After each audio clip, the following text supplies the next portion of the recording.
بسم اللہ الرحمن الرحیم، السلام علیکم۔ میں ہوں سبی کاظمی، آپ دیکھ رہے ہیں فیس بک اور یوٹیوب۔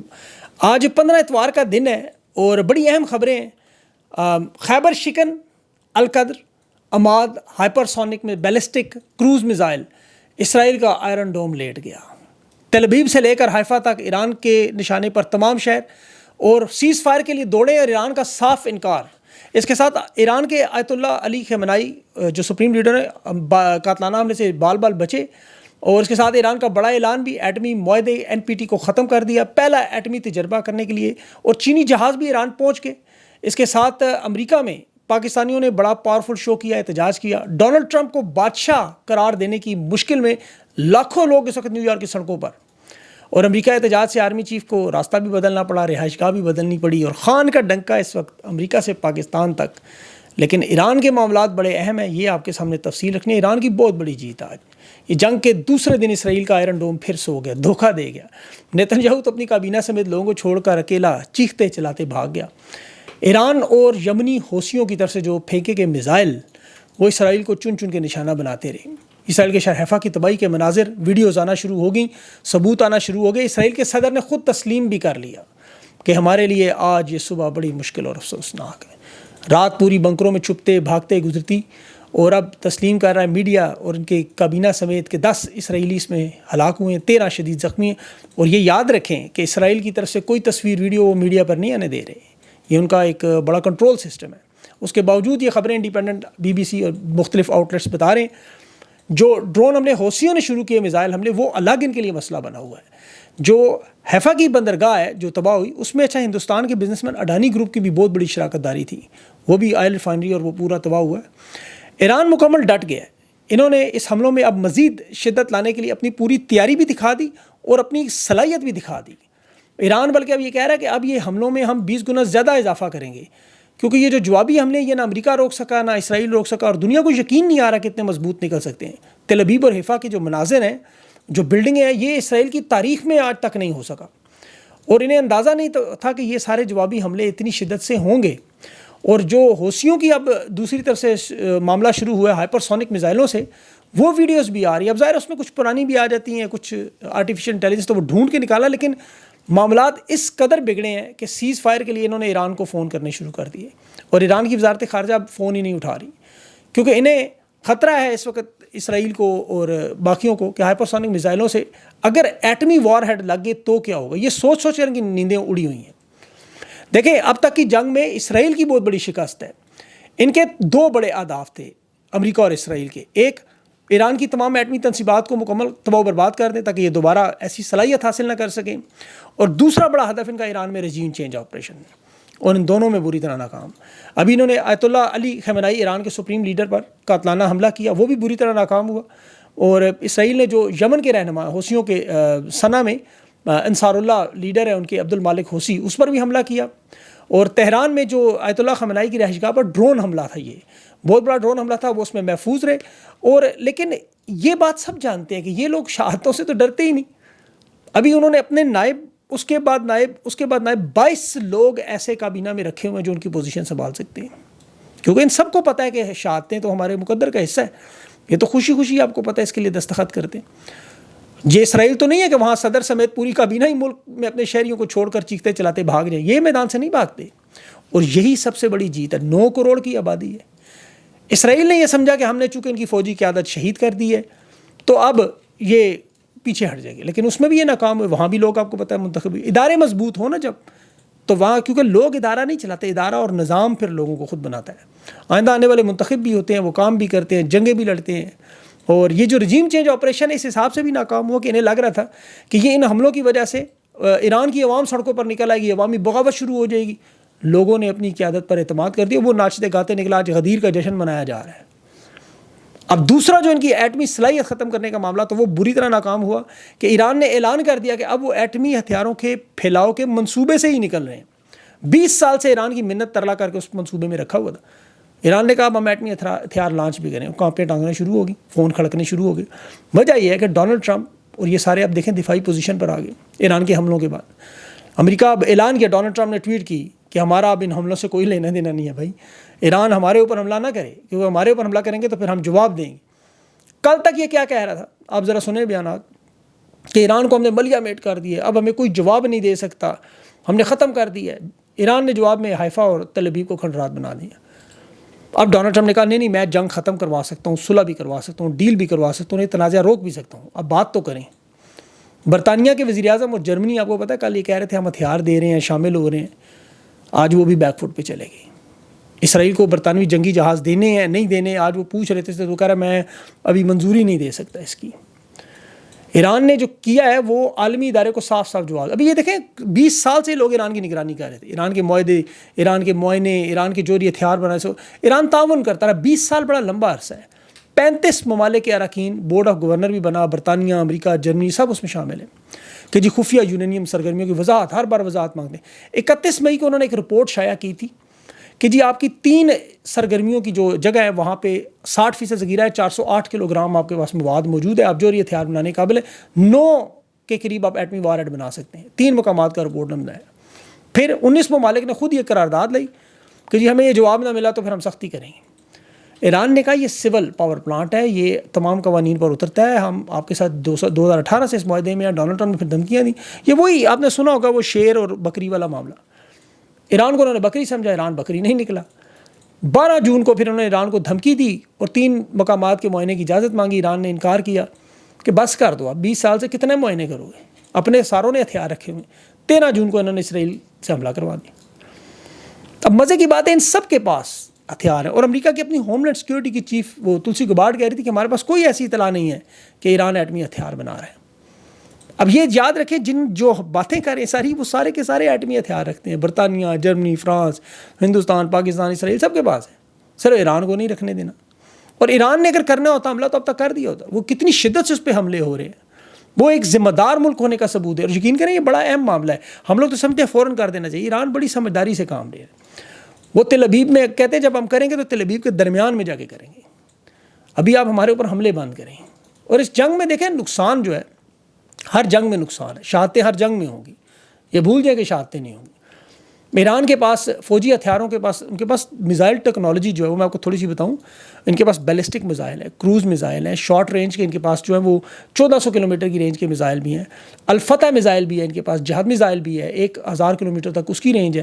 اس کے علاوہ ان کے پاس جو مڈ رینج کے میزائل ہیں، شہاب ہے، 3 ہے، غدر ہے، عماد ہے، یہ لانگ رینج کے میزائل بھی ہیں، 2400 کلومیٹر تک کی رینج ہے۔ پھر ان کے پاس خرم شہر نام کا، شہیر یا شہر نام کا وہ 2000 کی رینج کا میزائل ہے، وہ ایٹمی وار ہیڈ بھی لے کے جا سکتا ہے۔ پھر ہائپر سونک ان کے پاس فتح 1 موجود ہے، کروز ہیں، اینٹی شپ میزائل ہے۔ تو میزائل ٹیکنالوجی ایران کی جو وہ مڈل ایسٹ میں سب سے بہترین بیلسٹک میزائل آرسنل ہے ان کے پاس، اسی لیے ان کے یہ حملے آپ کو کامیاب ہوتے نظر۔ کل میں نے آپ کو سسٹم بتایا تھا، 6 لیئر کا سسٹم، اتنا بڑا دنیا کا محفوظ، اور اگر ایٹمی میزائل شامل ہو گئے تو پھر ٹانگیں تو کانپنی ہیں۔ اس کے اثرات پھر وہ پورے خطے پہ جائیں گے، اور یہ سب جانتے ہیں کتنا بڑا خطرہ ہے۔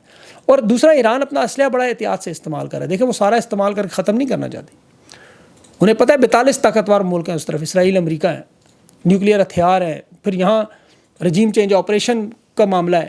اچھا، رجیم چینج آپریشن میں کوشش دیکھیں، رضا شاہ پہلوی والی رجیم کو یہ لانا چاہتے ہیں واپس۔ ایران اگر اپنی رجیم بچا گیا، ایٹمی بچا گیا تنصیبات، تو ان کی جیت ہے بالکل۔ شاہتے ہیں نقصان جتنا مرضی ہو، دیکھیں شاہتے تو دہشت گردی کی جنگ میں آپ صرف پاکستان میں دیکھیں 200 ارب کا ڈالر کا ہم نے نقصان کروایا، 90,000 ہم نے فوجی شہید کیے، اور جنگ ایک بھی نہیں ہماری تھی، سویلین ہمارے اس میں شہید، ہمیں ملا کیا اس میں؟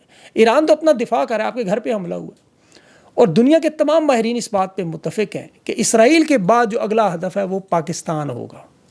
جہاں جہاں اسرائیل کو ایٹمی طاقت کا خطرہ ہے وہ ان کا ہدف ہوں گے۔ جہاں یہ رجیم چینج آپریشن کر سکتے ہیں، جیسے پاکستان میں انہوں نے کر دیا، عمران خان کو ہٹا دیا، تھوڑا وقت انہیں ملے گا، لیکن اگر اگلے آنے والے وقتوں میں آئندہ آنے والے سالوں میں انہیں نہیں پتہ، اس لیے نشانہ یہ ضرور رہیں گے۔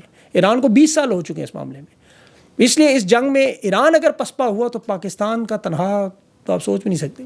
پاکستان ایران جیسی طاقت نہیں ہے، یہ سب جانتے ہیں۔ ہمارے پاس تو ایسے لوگ ہی نہیں ہیں، ہمارے پاس تو ایسے لوگ ہیں جو کہتے ہیں یہ ہٹ کے تو ملک ہی نہیں چل سکتا۔ یہاں تو ہم ہمیشہ نازک موڑ پہ ہی ہمیشہ کھڑے رہے۔ یہاں تو آپ کو پتہ ہے ایک چھوٹا سا آپریشن کرنا ہو تو یہاں انہیں آرمی چیف کی مدت ملازمت توسیع پہلے کرنی پڑتی ہے کہ ملک میں وسیع تر مفاد میں آپ دیکھ لیں، جنرل باجوہ کو دیکھ لیں، پچھلے سارے دیکھ لیں، ہر ایک کو 3 سال 6 سال ملتے رہے۔ یہاں ایران کا آرمی چیف بھی شہید ہو گیا، پاسدارانہ انقلاب کا رہنما بھی شہید ہو گیا، 20 ٹاپ کمانڈر بھی شہید ہو گئے، نیوی کے بھی، اس کے ایئر فورس کے بھی، نیچے سے لوگوں نے کمان سنبھال لی اور جنگ جاری ہے۔ یہ بات بالکل ثابت ہوگی کہ army chief, commander in chief ہٹنے کے بعد بھی جو قومیں مضبوط ہوں وہ لڑتی ہیں. یہاں ایکسٹینشن، مدت ملازمت، اگلے 10 سال، یہ معاملات چلتے ہی نہیں. یہ وسیع تر مفاد، یہ صرف طاقت کا کھیل ہے. 6 8 سال کا اداروں کے اندر پھر تباہی و بربادی چڑھتی ہے. نیچے جو قابل لوگ ہیں وہ پھر یا تو جبری ریٹائر ہو جاتے ہیں یا پھر نوکری چھوڑ دیتے ہیں. جو سامنے بیٹھا وہ صرف اقتدار میں بیٹھا رہتا ہے. ایران میں ہم نے یہ معاملہ دیکھا ہی نہیں. اسی لیے ایران کی رجیم کو بدلنے کے لیے جو کوششیں وہ مشکل اور نہیں ہو رہی. آپ وہ BBC کا ایک کلپ دیکھیں. ایران کا جو سابق بادشاہ رضا پہلوی، اس کی رجیم جب 1978 میں ہٹی، عیش و عشرت، تاج و تخت، ہیر و جواہرات، زرق برق، شب مشاقیں، وہ تلواریں بھی سونے ہیرے کی بنی ہوئی. اور اس موجودہ رجیم دیکھیں، آیت اللہ اور اس کے کمانڈر، ان کی زندگی کا رہن سہن دیکھیں، کمرہ دیکھیں جہاں وہ دنیا کے طاقتور ترین رہنماؤں سے ملتا ہے. اس کی قیمت اس کمرے کی میں آپ سے دعویٰ کرتا ہوں ہمارے گھروں میں پڑے ہوئے فرنیچر سے بھی کم ہے. اتنے معمولی کپڑے. اور کیا ہے ان کے پاس؟ Black gold. تیل کے اعتبار سے عالمی سطح پر تیسرے نمبر کا ملک ہے. 300 ارب بیرل تیل ان کے پاس پڑا ہے. ان کے ساتھ سعودی عرب کے پاس، عرب امارات کے پاس ان سے تھوڑا زیادہ ہے. ان کی زندگیاں دیکھیں ذرا. یہ دنیا کا 13% تیل ہے ان کے پاس، اور دنیا میں سب سے زیادہ گیس کے ذخائر. عاجزی انکساری دیکھیں، لوگ قناعت پسندی دیکھیں. انہیں دیکھ کے تو دیکھیں وہ صحابہ کا دور یاد ہے نا، پھٹے پرانے کپڑے، پیمند لگے ہوئے، اور دنیا پہ حکومت تھی. عیش و عشرت میں یہ 58 اسلامی ممالک ہے نا، 1 ارب کی آبادی ہے، تیل کے ذخائر ہے، فوج ہے، فلاں ہے، ڈمکا ہے. جرت نہیں ہے، ہمت نہیں ہے، ایمان نہیں ہے کہ اسرائیل کے سامنے چون چنا تو کر کے دکھائیں. اور پھر آگے سے کہتے ہو نقصان بڑا ہوگا. نقصان سے قومیں کہاں ڈرتی ہیں. اب یہاں تو ڈونلڈ ٹرمپ کا ایک فون آ جاتا ہے تو آپ کو پتا ہے کہ ابھی میں ایک مذہبی عالم کا ایک بیان سن رہا تھا کہ ایران پر اسرائیل نے حملہ کیا تو ہم نے الحمدللہ. اندازہ کریں، خدا کی قسم، یہ لوگ اپنے آپ کو مسلمان کہتے ہیں. انہیں یہ بھی اندازہ نہیں کہ اسرائیل کا گریٹر پلان کا جو منصوبہ ہے وہ چین، ہندوستان کی سرحدوں تک پھیلے ہوئے تمام اسلامی ملک ہیں. جغرافیائی میں جو انہیں خطرہ نظر آئے گا وہ اسے کمزور کریں گے. اس کی ایٹمی صلاحیت، اور ایٹمی صلاحیت کس کے پاس ہے؟ پاکستان کے پاس. ایران سے زیادہ خطرہ ان کے لیے پاکستان ہے. ترکی کو بھی خطرہ ہے. اسرائیل کو بھی کیا ہے؟ ایران سے خطرہ ہی ہے نا. خطرے پہ انہوں نے اتنا بڑا حملہ کر دیا. بہرحال یہ اب اپڈیٹنگ سٹوری، اس میں بہت ساری اور چیزیں وہ میں انشاءاللہ اگلے ویلاگز میں آپ کے سامنے رکھوں گا. وہ تفصیلات بہت آتی ہیں. ابھی مزید آ بھی نہیں ہے، معاملہ آگے چلتا رہے گا کیونکہ یہ کہہ رہے ہیں لمبا معاملہ ہوگا تھوڑا. امریکہ میں اوورسیز پاکستانیوں نے پاورفل شو کیا. تحریک انصاف کا دن تھا. 2 دن سے پاکستانی میڈیا میں عمران خان کا نام چل رہا ہے. چاہے وہ پشاور میں خیبر پختونخوا میں ان کا جلسہ ہو، پاکستانی چھائے ہوئے ہیں. امریکہ میں پاکستانی چھائے ہوئے ہیں. سوشل میڈیا پہ ایران اسرائیل کی جنگی تنازع ہے، سب سے بڑا معاملہ. ویڈیوز عمران خان کی ساتھ نظر آتی ہیں، کلپس اور بیان عمران خان کے نظر آتے ہیں، اسرائیل کے خلاف ٹویٹس خان کی نظر آتی ہیں. یہ پاکستان کی عوام، آپ کو پتہ ہے، صرف نہیں بلکہ دشمنان عمران خان کے دل و دماغ پر بھی عمران خان چھایا. یہ اسے مائنس کرنے نکلے ہوئے ہیں. رجیم چینج پہ ہم نے دیکھ لیا کیا ہوتا ہے. لوگوں کو پتہ ہے خان حق پہ کھڑا ہوا ہے، اور حق پہ کھڑے ہونے والوں کے ساتھ ساری دنیا کھڑی ہوتی ہے جو دل جن کا ایمان کے ساتھ بھرا ہو. تحریک انصاف اب ریلیاں شیلیاں بھی شروع کر رہی ہے، وہ بھی ٹھیک ہے. لیکن امریکہ میں جو ہوا وہ بڑا اہم معاملہ اس لحاظ سے کہ مختلف شہروں سے پاکستانی آئے. ایمبیسی کے سامنے انہوں نے بڑا ٹھیک ٹھاک قسم کا پاکستان کی بلکہ تاریخ کا کہا جا رہا ہے امریکہ میں سب سے بڑا احتجاج تھا. عظیم الشان مظاہرہ کہا. انتہائی گرمی تھی، دور دراز لوگوں سے، اور سب سے بڑھ کر یہ جو 250ویں سالگرہ تھی فوج کی، اس کی وجہ سے ٹریفک کے حالات، فلائٹس کے حالات، پہنچنا بڑا مشکل تھا. لوگ انتہائی مشکل حالات میں ایمبیسی کے سامنے پہنچے. وہ ویل چیئر پہ آپ دیکھیں، بزرگ تھے، عورتیں تھیں، بچے تھے. علامتی احتجاج ہے بہت بڑا. امریکہ کے لوگ تو نہیں آئے ہمارے آرمی چیف کے استقبال کے لیے، وہ تو نہیں کریں گے. تحریک انصاف کے لوگوں نے البتہ استقبال کیا اور بڑا کھل کے کیا. شہباز گل، ڈاکٹر معید، وہ ایک ملک صاحب ہیں، نام ان کا، وہ بھی تھے. بہرحال آرمی چیف کے دورے پر اب یہ جو معاملہ سامنے آ رہا ہے ڈونلڈ ٹرمپ کی، یہ 250ویں فوج کی سالگرہ تھی. فوج کی اس نے جو پریڈ کروا دی اس پر بڑا شور مچا، پاکستان میں بھی، امریکہ میں بھی. امریکہ میں تو عوام نیو یارک میں اس وقت لاکھوں کی تعداد میں موجود ہے کہ یہ اپنے آپ کو بادشاہ سمجھ رہے ہیں. یہ جو پریڈ کروائی، ایک تو $45 ملین پہ خرچ کر دیے، پھر $20 ملین علیحدہ وہ سڑکوں کی مرمت پہ، وہ ٹینک شینک چلنے سے ٹوٹیں گے. لوگوں نے کہا ٹرمپ بادشاہ بننے کے چکر میں آمرانہ نمائش کر رہا ہے. یہ شمالی کوریا بنا دیا اس نے. بڑا شدید رہتا ہے، جمہوری ملک ہے وہاں، آپ دیکھیں گے آپ.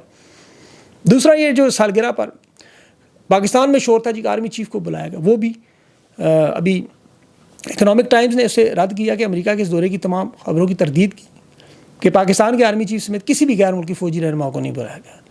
اب بلایا گیا تو آف دا ریکارڈ ایجنڈا، یہ سیٹنگز آپ کو پتہ ہے جو معاملات ہیں، معدنی وسائل کی ہیں، کرپٹو کرنسی ہے، چین ہے، سب سے بڑھ کر ابھی یہ جو ایران کا معاملہ ہے. کیونکہ یاد رکھیں پاکستان بہت بڑا پلیئر ہے اس میں. یہ اسرائیل ایران کے تنازع میں پاکستان، خدا کی قسم آج اعلان کر دیں ایران کے ساتھ کھڑے ہو، ساری جنگ بدل جائے ایک گھنٹے کے اندر. لیکن برادران یوسف جیسے اردن، اور باقی اسلامی ممالک اپنا کردار ادا. یہ اور بدقسمتی سے یہ امت مسلمہ اگر کٹھی ہو جائے نا, جو ہم سب لوگوں کی دلی خواہش ہے, یہ تمام فرقوں کو چھوڑ کے, تو اسرائیل کی تو جرت نہیں ہو سکتی, یہ لوگ سوچ بھی نہیں سکتے. لیکن یہاں ایک تو خوف ہے, ڈر ہے, اقتدار ہے, لالچ ہے. وہ چیگویرا کو جب گرفتار کیا گیا نا, چیگویرا کو, تو اس چرواہا تھا جس نے مخبری کی, اسے پوچھا بھائی تم نے کیوں مخبری کی اس کی؟ تو اس نے کہا جی کہ ان کی جو بندوق کی گولیوں سے میری بکریاں ڈرتی ہیں. اس کی بکریوں کے ڈر سے پوری تحریک تباہ کر گیا. وہ نیپولین کا ایک بڑا مشہور ایسا ہی واقعہ ہے, مصر کا, جب وہ مجاہد تھا محمد کریم, اسے مزاحمت کے لیے پکڑا, سزائے موت نیپولین دی. تو اس نے کہا تم بڑے دلیر بہادر ہیں, تمہیں پھانسی نہیں لینا چاہتا, ایسا کرو میرے فوجیوں کے 10,000 سکے سونے کے دے دو, معاف کر دیں. اس نے کہا میرے ملک کے تاجروں کے پاس 1 لاکھ سے زائد میرا قرضہ ہے سونے کے سکے, ان سے پوچھ لو. نیپولین نے فوجی بھیجے کہ جاؤ ان تاجروں سے 1 لاکھ سونے کے سکے لے لو. انہوں نے انکار کر دیا. کہتے ہیں ہماری معیشت خراب ہو جائے گی. نیپولین نے کہا اب تمہیں پھانسی میں دوں گا لازمی. اس کی وجہ ہے کہ تم نے ان بزدل لوگوں کی خاطر اپنی جان خطرے میں ڈالی, جو تجارت کو اپنے وطن کی آزادی سے زیادہ ترجیح دیتے ہیں. عرب دنیا, پاکستان, یہ کیا ہو رہا ہے؟ کوئی تجارت ہے, کوئی مدنی ذخائر ہے, کوئی اقتدار ہے, کوئی لالچ ہے. مظلوموں کا ساتھ نہیں دے سکتے کہ یار یہ ہم سے چھن جائے گا. اور یہی سب سے بڑا مسئلہ ہے, ایمان, جس کی ہم بات کرتے ہیں نا بار بار. اگر یہ لوگ اس پہ آ جائیں تو پھر مسئلہ ہی کیا ہے. لیکن یہی سب سے بڑا مسئلہ ہے ان کے لیے. اپڈیٹنگ سٹوریز میں بہت سارے معاملات ہیں. ویڈیو میں آپ کو پتہ ہے زیادہ لمبی نہیں کرتا, کھینچتا نہیں ہوں کام کو, ٹو دی پوائنٹ اسٹریٹ بات کرتا ہوں. انشاءاللہ اگلے میں مزید تفصیلات. اپنا خیال رکھیں, مجھے اجازت دیں. اللہ حافظ.